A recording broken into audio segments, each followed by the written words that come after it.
Just keep checking the live.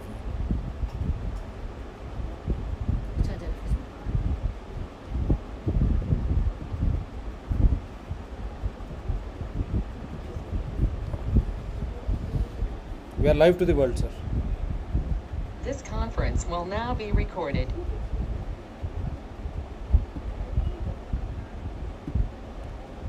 Welcome to Dr. TSPR show. This is Dr. Tangella Shiva Prasad Reddy alias Dr. TSPR. Namaste, Adab, hello. In spite of the hindrances, this show will go on as we have one of the esteemed and revered guests as we salute our armed forces, and we have one of the celebrities from such armed forces. Let me give you a brief description of Dr. Lieutenant General UK Sharma ji. Sir, welcome to the special show. He is AVSM. Yeah, he is AVSM retired or Army Medical Corps of Army Medical Corps, a graduate of Armed Forces Medical College AFMC Pune in October 1980. He was commissioned into Army Medical Corps in March 1981 after a brilliant academic performance. He acquired his MD in medicine from prestigious Bombay University with top honors in November 1986, and having served as a physician in various military hospitals, did his DM in nephrology from PGI Chandigarh in December 1993. He served as nephrologist in various tertiary care hospitals of armed forces and was closely involved with numerous kidney transplants. He finally served as commandant and director of the prestigious Army Hospital Referral and Research at New Delhi, in the rank of Lieutenant General before superannuation on 30th June 2019. I think only one level will be there after this coveted Lieutenant General. At present, he is working as head of nephrology and renal transplantation at Ramesh Group of Hospitals in Vijayawada, Guntur, Ongole in Andhra Pradesh. Welcome to this show, sir. What has been happening with pandemic corona? The treatment protocols keep changing. WHO, ICMR and the Indian government health departments of various states, only they are answerable. They should be answerable because it is public's health which matters. We are not dealing with human machines, and this show is in particular as to why and how these treatment protocols, right from Remidisvir to again the latest monoclonal bodies, how important and how real and how good they were in the cure aspects from the dis-ease.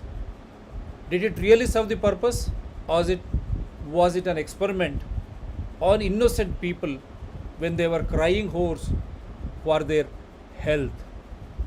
Once a issue like health happens, people become panicky. In that panicky, the treatments, right from WHO to ICM world over, for a disease which they themselves claimed there is no cure, there is no medicine, they clearly stated 98% will recover on their own. And out of the 2% are those innocent people who have been targeted with this remdesivir and so on and so forth. So how good these effects were on humans, because we are all human beings. We are a constitution by ourselves. We are an Indian republic. Do not forget, being a republic, every individual is a constitution himself. We have submitted the constitution to ourselves to become a people participatory functional democracy, and in that the armed forces play a major role. And to have such an experienced doctor from the armed forces, nothing like it. Welcome, sir. What is happening with the treatment aspects?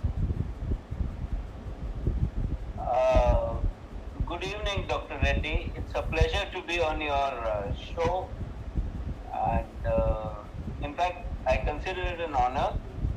And at the outset, I'll make some general remarks.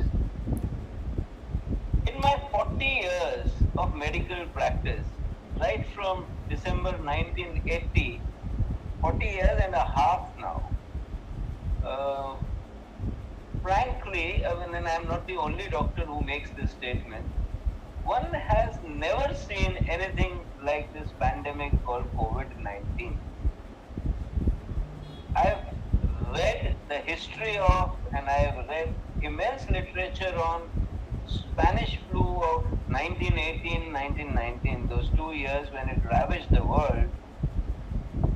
And in that time, it affected 500 million people and actually laid low or killed 50 million, of which India alone contributed to between 15 and 20 million. That is 1.5 to 2 crores. In fact, there's a very famous statement that is the only time the Indian census found the population of India went down in the 1921 census. So, that time, as we all know, medicine was primitive. The disease spread all over the globe and numerous people died. 100 years down the line, with all the advances of modern medicine, frankly, when COVID-19 hit this world, all the various healthcare experts, virologists, epidemiologists, microbiologists, practicing physicians, chest physicians, and so on, they were totally at a loss to know what disease are they trying to treat. In fact, in one of my articles which I wrote for a newspaper, I seem to have made a statement which went viral. I said, never in the history of medicine have so many experts been wrong so often. I mean, people make statements and they were proved wrong by the virus. Numerous drugs were tried as treatment for COVID-19. We all know how they one by one kept falling by the wayside, whether it was hydroxychloroquine, whether it was azithromycin, whether it was doxycycline, whether it was favipiravir, so many agents. Now, there are two ways of trying to tackle the virus. One, of course, is antiviral medication, and they searched high and low for an effective antiviral medicine, and numerous trials were held, numerous drugs have been tried. I named some. And the second method is to handle the intrinsic immunity of the human body, because even an excessive immune response to the virus resulted in numerous deaths. We all know it as cytokine storm. So there were some agents which were used for, to treat the immune response of the body. On the one hand, lay public would know that when we are afflicted with an infection, our own immunity tries to help by fighting that infection. On the other hand, we saw this peculiar phenomenon of cytokine storm killing people. So these two lines were being pursued, one antiviral drugs and the other was that of altering the immune state of the human body. Now on 1st May 2020, a good 4 months after the world was aware that there is this virus and it kills, the Federal Drug Agency FDA of USA approved a medicine called Remdesivir under its Emergency Use Authorization, EUA as it is called, to use this drug as an antiviral. Originally, this drug was synthesized by Gilead Life Sciences as a cure for hepatitis C virus, a kind of virus that causes jaundice in humans and affects the liver. Far better antivirals against hepatitis C came up, and this particular drug was not being used against hepatitis C. Then came another very interesting epidemic. Thank God it had not yet become a pandemic. It's called the Ebola virus, which originated in Africa. Even there, this drug was not shown to be very effective. However, lab experiments, Remdesivir, as we call it in science, we call it in vitro, in test tubes or outside of a human body. In lab experiments, it was shown to have some antiviral properties against this particular virus called SARS-CoV-2, or that is the name given to this virus, now popularly being called as Wuhan virus by a whole lot of people. Anyway, so on 1st of May 2020, FDA approved it as an emergency use. So the drug was to be given by IV route, intravenous route, and they hope that it will curb the viral replication in the system and save people from deaths which this virus seemed to be causing. Incidentally, by this time it was already well known that a very large majority, you made the statement yourself, have this disease, their own immunity fights this disease, and a good 98+% people recover. However, this drug was introduced because people with comorbidities, people already sick with other diseases, heart disease, diabetes mellitus, chronic renal failure, or chronic respiratory failure, this chronic smokers who get what is called chronic obstructive pulmonary disease, obese individuals, all these seem to be dying out of proportion. Of course, elderly as well, because elderly, even if we do not diagnose an illness, their system is already aged. So these people were dying. Italy saw phenomenal deaths, and then America started showing so many deaths. It hit Brazil, it hit all of European Union. So this drug was introduced under emergency use authorization. WHO actually mounted a very famous trial called Solidarity Trial, trying various agents, evaluating the evidence to see which one should be recommended, because by now it was very, very clear. In March itself, WHO had declared this disease to be a pandemic, meaning it is going to affect the entire globe. So from 1st May, people began using this and anxiously awaited results of the initial trials against this virus of Remdesivir. Around 5th of November, the world read in the reputed New England Journal of Medicine that this drug, Remdesivir, can reduce viral replication and help cure the disease from an average of 14 or 15 days to an average of 10 days. Means it can give you a 5-day advantage. Actually, the mortalities of those who were destined to die did not change much.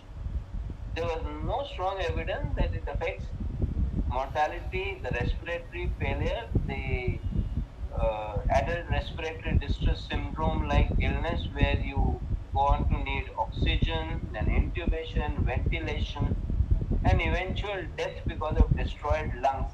That did not change much, but what they did report around 5th of November in New England Journal of Medicine is that this drug may effectively bring down the viral replication and recovery from 15 to 10 days in those that were destined to recover. Not much change in the fatality statistics.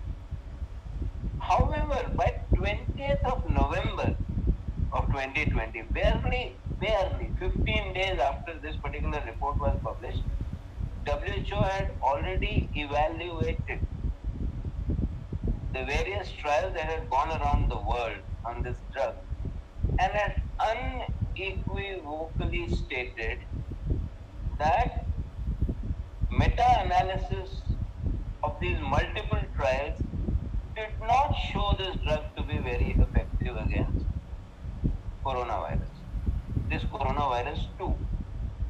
In spite of our previous experience with SARS-CoV-1, which happened in 2002, 2003, and it was a short-lived epidemic which also caused considerable number of deaths.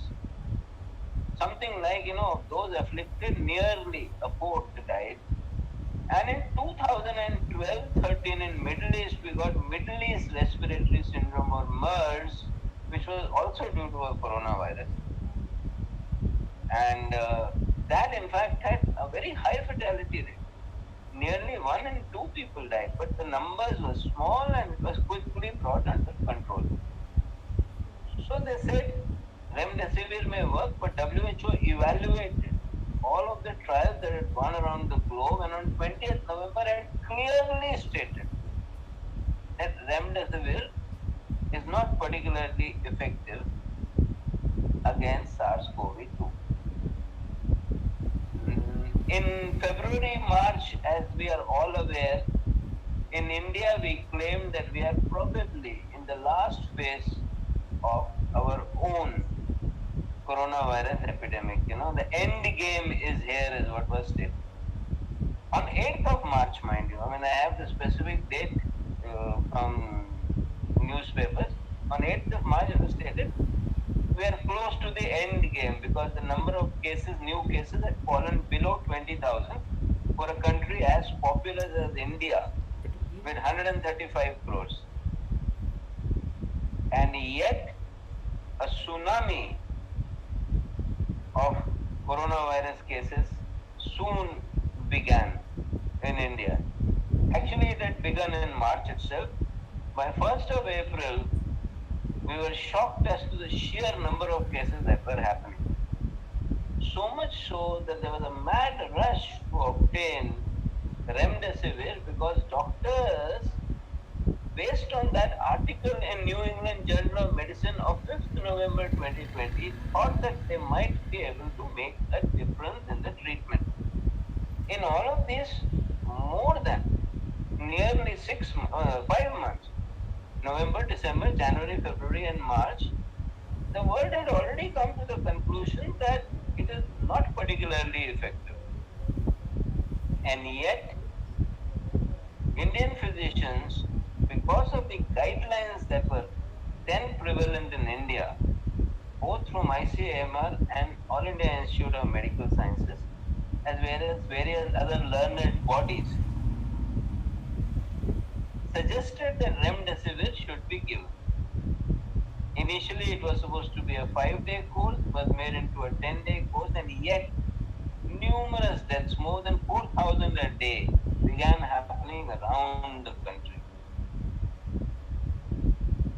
So much so that profiteers, black marketeers, and those who make their money from human misery began black marketing Remdesivir. I am told that a single vial of Remdesivir in Delhi sold for as much as 50,000 Indian rupees. And you required a minimum of 10 or 20 such vials if you were planning to give a 10-day course. So you can imagine people burned all their savings paying the black marketers this money. The government, being proactive, now that they realized there was a tsunami on, actually, would you believe it, on 30th of April, ordered an import of 4.5 lakh vials. Now, 30th April is good 6 months from the time it has been already shown that Remdesivir is not particularly effective. The idea was to give something to the suffering populace, to tell them that we are treating you. To what point, I do not even know. Long queues were seen in Chennai, absolutely, going against the norms of social distancing or physical distancing to somehow get hold of Remdesivir. So much so that the Tamil Nadu government, a proactive government which actually was trying to help its citizens, ordered that Remdesivir will be issued strictly on the basis of a doctor's prescription after a firm diagnosis of COVID-19, and they began issuing this drug from an indoor stadium where they could control the crowds. And all this was happening in the month of May, if you would believe it. I remember a very good friend of mine and a colleague, Major General Sinha, that is the time he chose to write an open letter to Director All India Institute of Medical Sciences that your guidelines are still talking of remdesivir and people are actually whiling away their lifetime saving in order to save their near and dear ones when we know that this drug doesn't work. And why are we then trying to propagate this particular drug? It is only making money for the manufacturers of remdesivir. It is not helping the sick. Finally, towards the end of May, all of these guidelines were changed and remdesivir was actually dropped from the Indian recommendations from ICMR and Ministry of Health and Family Welfare. By this time, the profiteers, the black marketeers, the mean people, the greedy had already made enough money out of poor people's misery. And I, as a practicing physician of 40 years, was appalled at what was happening in our country.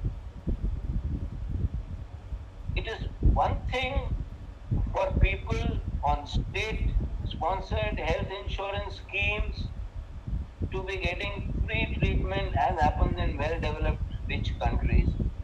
And it is entirely another where we have to fend for ourselves with our own savings in India because of whatever kind of a healthcare system that we have to pay for our sickness.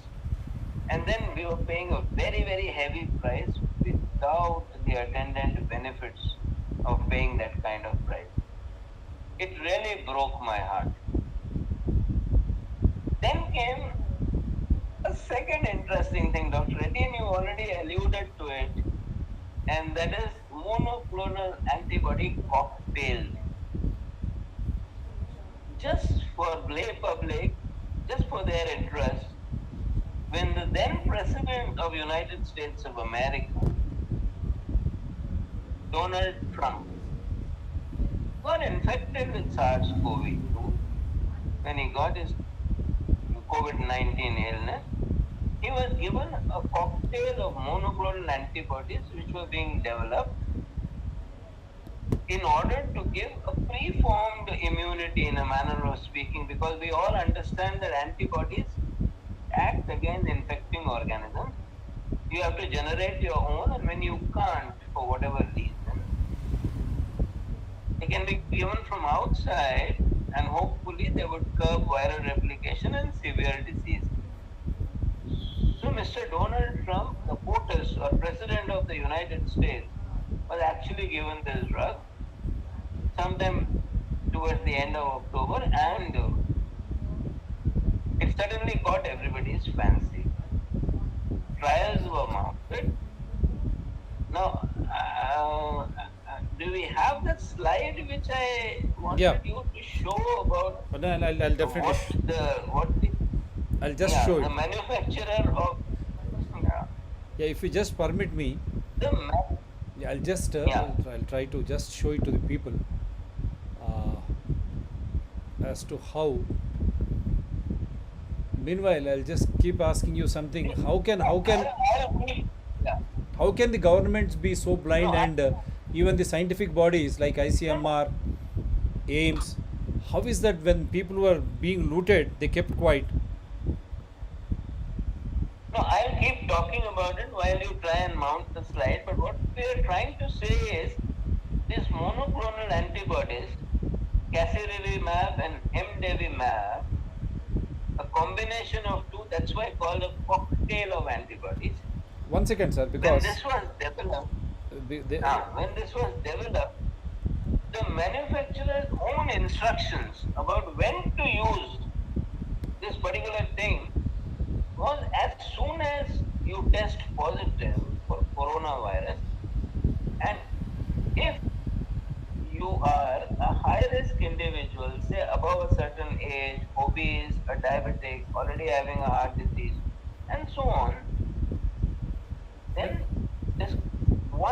single they wanted, injection. they were asking me to again give the combination before I show it to you. The name of the two antibodies is casirivimab and mdevimab, and this was developed by an American company called Regeneron.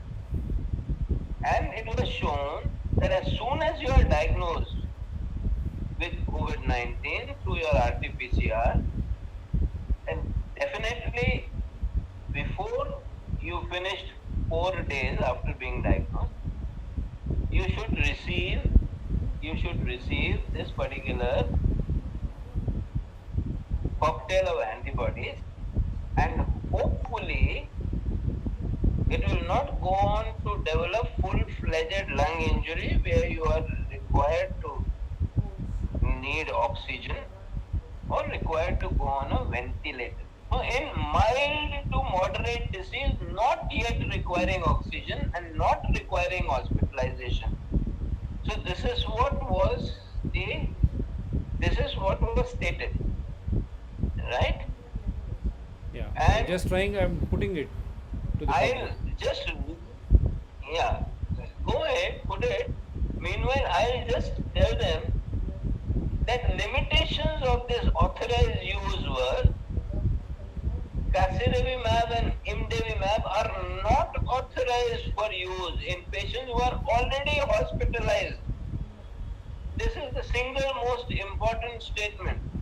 Are not authorized for use in patients who are already hospitalized due to COVID-19 or who already are requiring oxygen therapy due to COVID-19, or those who require an increase in baseline oxygen flow because they've got COVID-19 if they were already taking oxygen therapy for a chronic lung condition which was non-COVID. Say from before they were already on home oxygen therapy and they suddenly required an increase in oxygen flow rates after requiring COVID-19. Then this cocktail is not going to help. This is the company's recommendation. So whom is it going to help? It is going to help freshly diagnosed mild to moderate illness, not yet having any respiratory distress, not yet requiring oxygen, and not yet hospitalized. Now, if you carefully read all these three statements, we in any case know that a very high percentage of COVID-19 patients are either entirely asymptomatic or have a mild flu-like illness, and in home isolation alone, they make a quiet recovery at the end of 10 days, and at the end of 14, their quarantine is also taken off. Now, in such patients, in order to prevent a more serious disease, which we do not know will happen or not, because a very large, an overwhelmingly large proportion of patients are going to make a quiet recovery. They started marketing this drug. Cost of this drug in Indian rupees was nearly 60,000 Indian rupees. My God. When we got the Director General, the Drug Controlling Authority of India's approval to use it in India, this was in the month of May. Can you imagine? When we got this authorization, it was given to people who were already hospitalized. People who were already very sick. So see the irony of the statement. Those who are not very sick, those who have not yet required hospitalization, those who have not yet required oxygen are the ones who the company says are recommended to receive this, provided they have some comorbidities which might threaten them with more serious, might threaten. Okay, one particular population which they say could be helped, not yet in hospital, are the old age home residents. Because they are already old, they have comorbidities, they are not yet in hospital. Maybe if as outpatients they are given the single injection infused over 4 hours, maybe they will not go on to develop serious disease. So, like I said, when your treatment is being paid for by your insurance or by your healthcare system, it is probably okay to use this kind of a drug. But in India, where a very large majority of our population is very poor and more have become poorer after what has happened post COVID-19 pandemic, people actually ran around to get this cocktail of antibodies. And where was this administered? In hospitals, in famous, reputed, well-known hospitals. The manufacturer claimed that you should be given these as outpatient when you are not yet hospitalized.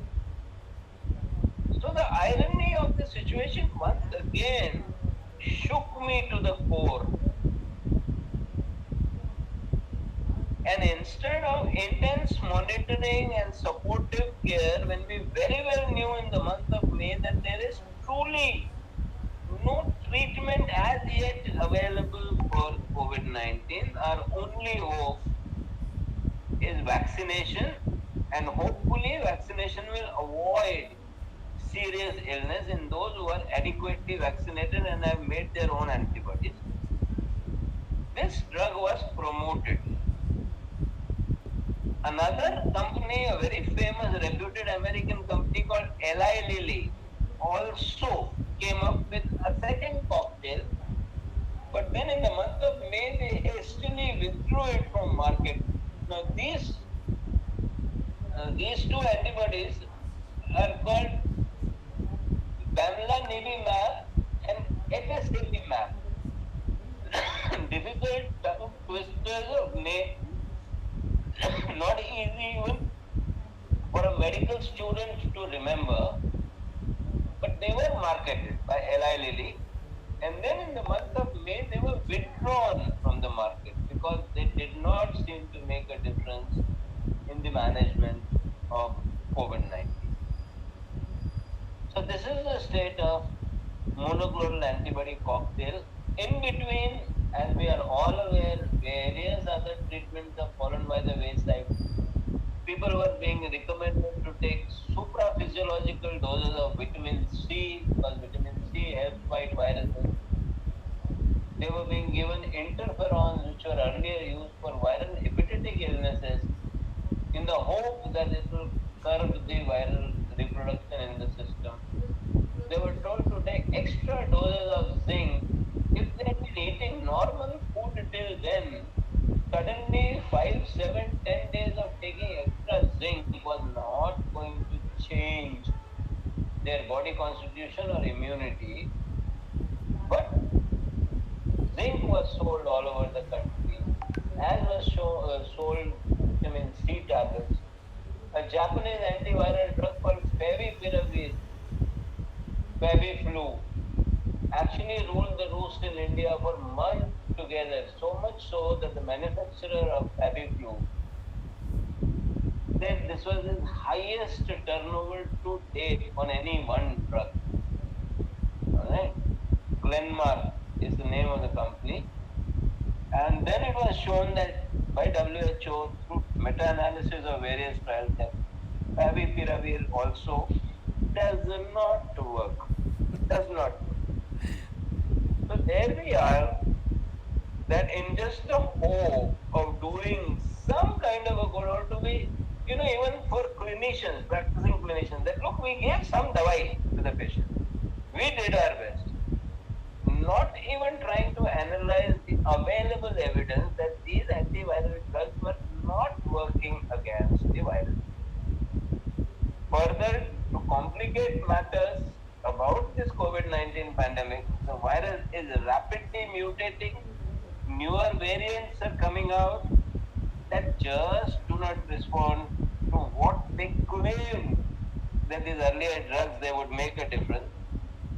And we have seen that the world has reached nearly 19 crore people affected already and nearly 40 lakh deaths, and this is when all the new infections are not accounted for and all the deaths have not been reported globally. It is not just India's problem. deaths due to COVID-19 are not being reported even in well-to-do first world countries also. So there we are today as regards our COVID-19 and the drugs being used. We've just pulled money out of poor people's pocket, selling them a hope that they will recover with these drugs, and they've paid through their noses. Many have lost their lives, others have made a quiet recovery, and this is where we are today. Wonderful, Doctor. I hope I was You are clear very, with very, what I said. you are very categorical and clear. That's what I was trying to bring it to the notice of all the viewers. Public, don't panic, don't run helter-skelter, please. At least now, I'm thankful to Dr. Sharma ji what monoclonal bodies manufacturer has to say on his cocktail of. Now you at least understand this drug, the monoclonal bodies, is not going to work in moderate critical illnesses. Those hospitalized, please, if the doctor prescribes, if the hospital prescribes, question them. Here is the evidence for you, the manufacturer's evidence. And if government, ICMR, All India Institute of Medical Sciences, if they are faltering, they will be held responsible. You sue them, because we are a constitution ourselves. What has happened with Remidisvir, how people lost their fortune and also lives when it was totally taken off of the world treatment protocols way back in November 20th, 2020. How is that Indian government, Indian Council of Medical Research, All Indian Institute of Medical Sciences, for that matter, IMA and all, they keep cribbing, and all those healthy physicians, Directorate of Health of every state, including the chief ministers, health ministers, don't you think you are all responsible? When it was clearly written, how is that you have allowed these black marketeers? And in the guise of black marketeers, there is a vicious political and other nexus, administrative nexus. Otherwise, why the hell they would allow this? Poor people, as he rightly pointed out by Dr. Sharma ji, they were sold hope that they will recover, but they died. They had to pay through their nose, their fortune, their savings. In India, we have been shouting from the rooftop, why the hell there is no universal health policy? Even 1 year after, close to 14 months after pandemic, that shows how good these people are in administering. When people are dying, when they are dealing with public health, health of people, and it is the taxes which matter, and the administration should be in their interest, larger public interest. When such is the case, how is that the impositions? Vaccines will differ, that will take it later. But the treatment protocols, when you clearly state that 98% recover in only those 2%, how is that even after 1 year, there is no proper public health infrastructure or public health care? State after state, lockdowns, landing into fear psychosis, and health issue converted into a law and order issue, threatening people, how people were caned. If you have to go out, that I need to take a permission, what the hell is happening? Why these government organizations, whether it is union government or state governments, could not come to the rescue of people when they were in need, when they were being looted, cheated? Now this has been exposed very clearly.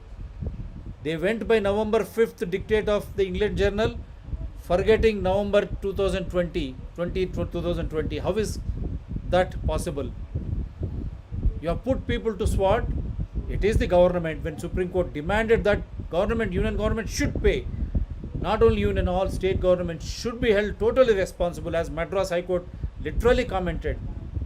It has literally commented on Election Commission's role. When they were conducting elections during the pandemic, all the gatherings, where were the preventive measures? Now in the name of prevention, again you are trying to sell vaccines which have not proved. Yes, sir. I will not go that far. What I was trying to say, no, I will not go that far. Honestly, the government needed learned people to analyze evidence and recommend them firmly what should be done and what should not be done. The governments did try to help their citizens, but a little late. By then, the black marketeers had already had the run of the place. When government made Remdesivir available, it made it available at a demonstrated that it is not particularly useful. So we were just trying to, appease our populations without using scientific evidence to back it. And similarly, the government gave approval for monoclonal antibodies when it had already been shown that a very restricted number of people are recommended these. Whether they actually need it or not is difficult to say because they have mild to moderate disease, not yet requiring hospitalization, oxygenation, or any kind of ventilation. So we don't know whether they will make a quiet recovery and should be given early, means within 4 days of detection.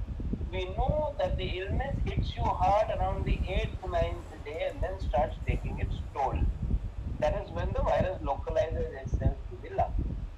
So when we already started, we don't know how many thousands do we treat to save a few hundreds or a thing. And in India, we all pay for our medicine. That is the whole problem. So this is what I mean. Yep, that's So what the the scientific. were trying to help out, but their effort to help was misguided. And I only hold my fellow practitioners of medicine responsible for not reading the fine print and continuing to use these very expensive medicines when we knew that they had limited or very little use in managing COVID-19. Thank you very much, Dr. Reddy, for giving me time to speak my heart out. Thank you. Wonderful, doctor. So it is who has to take the responsibility, who should own the responsibility. That is war. It is appalling conditions. People are dying, spending their fortunes. When governments do not come to the rescue, when they don't go by scientific evidence, and all those scientific bodies, as he rightly pointed out, the practitioners, AIMS or ICMR or Director of Health, why they are keeping quiet? In spite of knowing scientifically, now we have put it out about monoclonal bodies. Likewise, we have been telling, shouting from the rooftop. Now even Remidisvir, how could that be so blindly thrusted upon people, making them to spend from their pockets?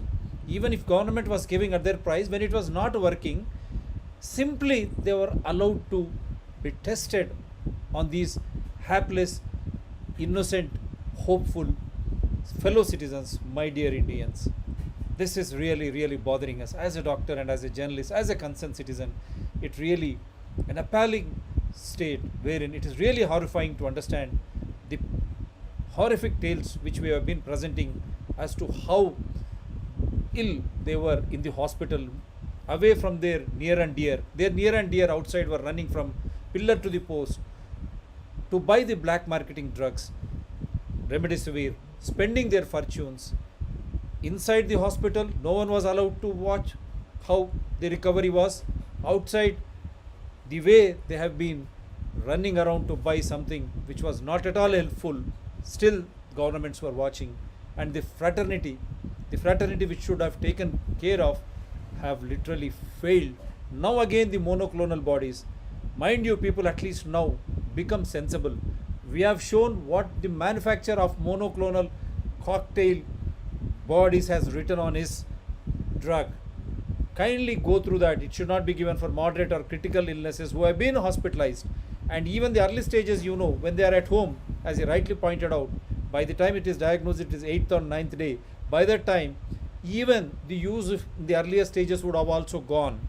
So don't panic and spend 60,000. And government, how DGCI is giving emergency authorization for Remidisvir or for monoclonal bodies, you are answerable. You are literally answerable, because there should be a transparency and accountability when it comes to scientific evidence. You talk about science, you try to belittle everyone, then what is happening with your science? Logic. Come out with science and logic. Hopefully, I hope people will become sensitive and aware, so that they will not allow this type of run which they have gone through with Remidisvir and all other, and they will not spend their fortune. Don't panic, don't land into fear states. Take preventive measures, adopt all those physical distancing measures, wash your hands regularly with soap, only when you go out with sanitizer, expose yourself to sun, eat nutritious food, all fruits and everything, whatever you feel like, you will stay home happily in a healthy way, because health is in our hands. If you are healthy, your family can, then society, state, and India, likewise, all countries across the globe. So, mind you, don't get into this trap of once again start questioning. This is your life, Thank our you. life, and everyone's Thank you, life. Take care, sir. Mr. Take care. Thank Good night. you for giving me time. Yeah. And Thank you. Good night, and see you often on these shows. So take care. Sukha Nidra Shubharatri for all Indians. Good morning, good afternoon, good evening, world over.